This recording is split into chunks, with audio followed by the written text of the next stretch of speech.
Hello all and welcome back to Trending in Design. It's Pride Month. I'm here today to just kind of have a chat with you regarding everything that's going on with all of the rioting due to what happened with George Floyd. I'm here in South Florida, and I know things can get a little bit crazy at times, but I think that it's very important for us to stay focused on what our goal is. I get that everybody's angry and you want to burn things down and kind of express yourself in an anger that really has been festering for a long time, and we seem to never seek any type of vengeance when it comes to this sort of thing. So for me, I think that doing those things, we take away from what our actual goal is, and it is to bring awareness to what is happening to our people, right? So for me, I think my generation, in some sense, it's important for us to educate those who come after us and let you know that, yes, I need you to stand up and I need you to be angry, but there's also things that need to be done. Aside from being angry, we need to also make sure that we're out there voting. We need to make sure that we're reaching out to our congressional members. We need to make sure that if there's a petition coming around, we need to get that out to our people, and we also need to make sure we're signing them.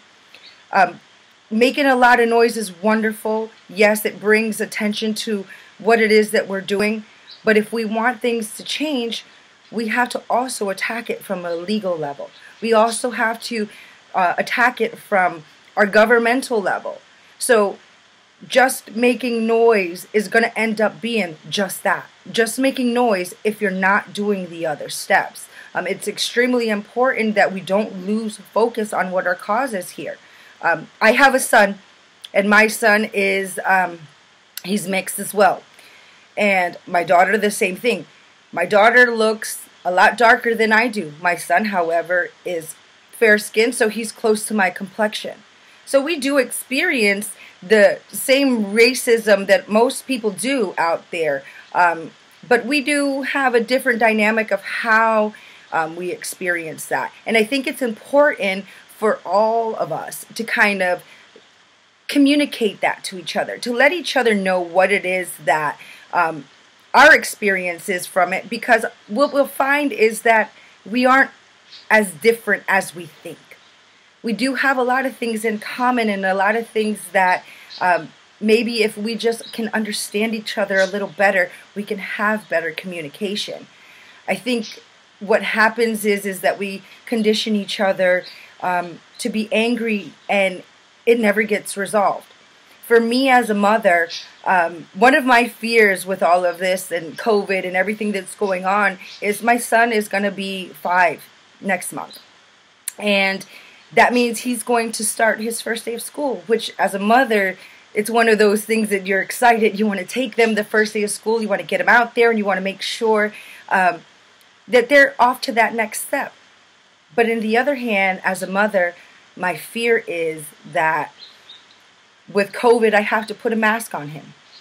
With all the things that are going on, does that mean I have to put a bulletproof vest on my 4-year-old? That's the kind of conditioning that we're creating in this earth. We're setting our children off to school and telling them that as parents, our job is to protect them, and we're going to do everything that we can. Yet we send them into an environment where they don't feel that way, where we're telling them, put your mask on, put on your bulletproof vest when you go. Why? Because you have to defend yourself, right? But as a mother, what do you think that you're going to have to counteract that with for that child not to live his life with that anger? That's how society operates, because that's what we're showing them at a very early age.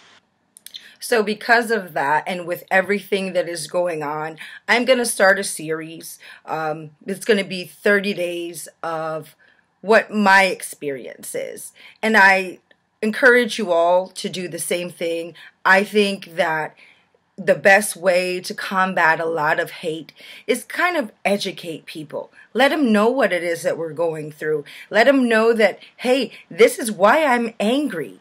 And a lot of the times what you'll find is there's common ground. Whether it's on a religious level, at a parental level, education-wise, whatever the case may be, there will be some kind of common ground. And I think by putting what I've gone through racially, again, I'm not black, I'm Mexican and Puerto Rican, but my experience is different because of the time I lived in.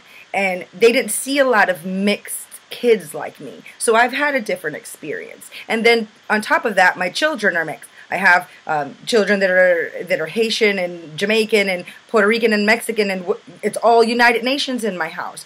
But I think it's important to get out there and let everybody know what your struggle is in the racism and kind of share your story. I think by doing that, what we can do is let people know that this is why I feel this way. This is why I'm angry. And with that, you can find some understanding with each other's story and figure out how we can change things for the better. All I ask is be nonviolent. Lay down if that's what the case may be. Keep your hands up. Don't retaliate in the way that people almost expect us to. When we do that, we give them exactly what they expect from us. And I think that, like the saying goes, be the change that you want to see. We really need to do that. We really need to be that change. We need to insert ourselves into those roles that invoke change. Congress isn't doing what needs to be done. Guess what? Make yourself smart enough. Position yourself well enough to take that role to make the effective change that's needed. At this point, I understand. Believe me, I understand why we are all angry about everything that has happened. But the only way for me, in my opinion, to really make effective change is by doing that through the inside. Be the change you want to see.